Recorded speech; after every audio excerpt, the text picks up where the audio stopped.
The fourth one is nitrogen cycle.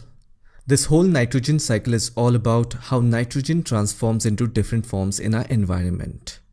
And if you see, nitrogen is a major constituent of the atmosphere, comprising about 79% of the atmospheric gases.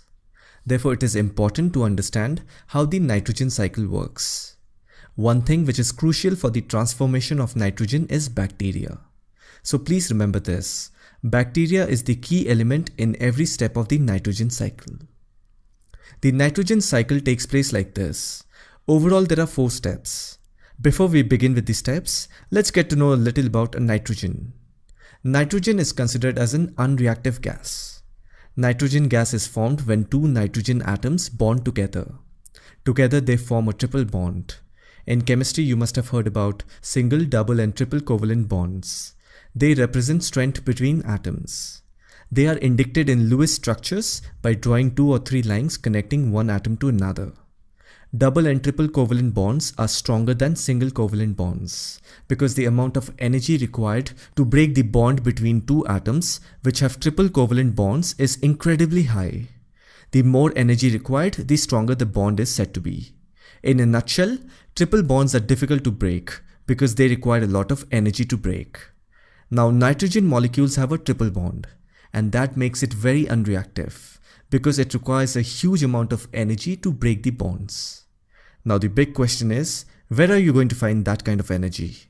Once the strong triple bond is broken, nitrogen atoms are very reactive. So the whole meaning of the nitrogen cycle is to break the nitrogen molecules so that it can be utilized by plants and animals. Now the question is how to break the nitrogen molecule.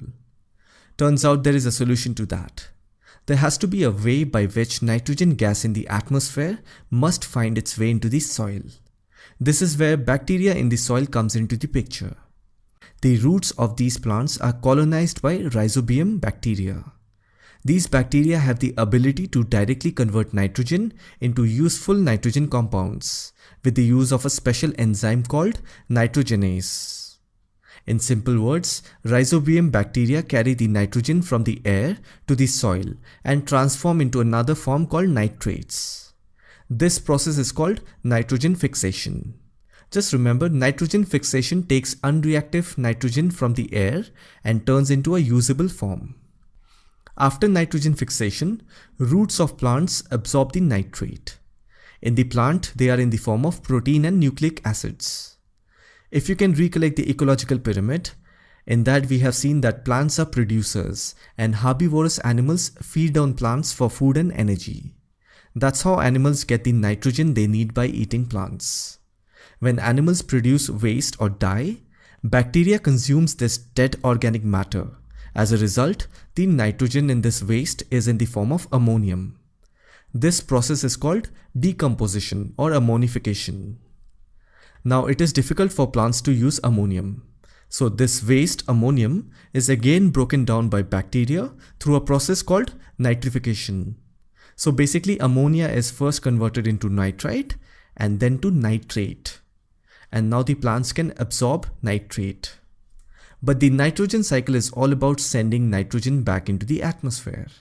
This is where denitrification process comes into the picture.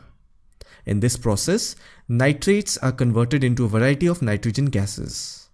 So what happens is, soil bacteria use nitrate for their respiration in the place of oxygen in the air, because these bacteria are deep under the soil. As a result, gases like nitrogen oxide, nitrogen dioxide, or nitrogen are formed. So this is how nitrogen goes back into the air. Among these gases, nitrous oxide, it is a greenhouse gas that can remain in the air for over 100 years.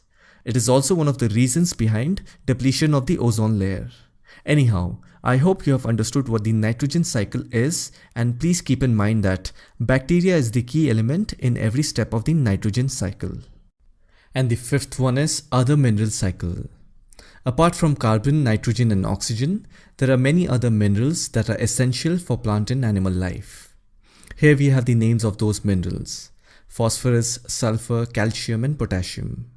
These minerals are essential nutrients for plants and animals because it plays a critical role in cell development and it is a key component of molecules that store energy. However, they are secondary nutrients because plants require them in smaller quantities when compared to carbon, nitrogen and oxygen. If you look at these minerals, they usually occur in rocks. Over time, rain and wind cause rocks to release these minerals. Now these inorganic minerals are then distributed in soil and water. Plants take up these inorganic minerals from the soil. The plants are then consumed by animals.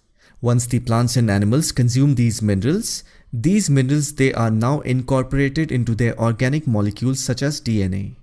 When plants or animals die, it decays. These minerals become organic and they return to the soil. So it is the bacteria that converts these inorganic minerals that come initially from rocks into organic minerals, which are then consumed by plants and animals. And when the plants and animals die, bacteria break down these organic minerals again into inorganic form. This process is known as mineralization. And that's how these inorganic minerals end up in soil, river and ocean. So far we have learned about the water cycle, the carbon cycle, the oxygen cycle, the nitrogen cycle and other mineral cycles. So all these cycles collectively come under biogeochemical cycles and they have been broadly categorized under gaseous and sedimentary cycle.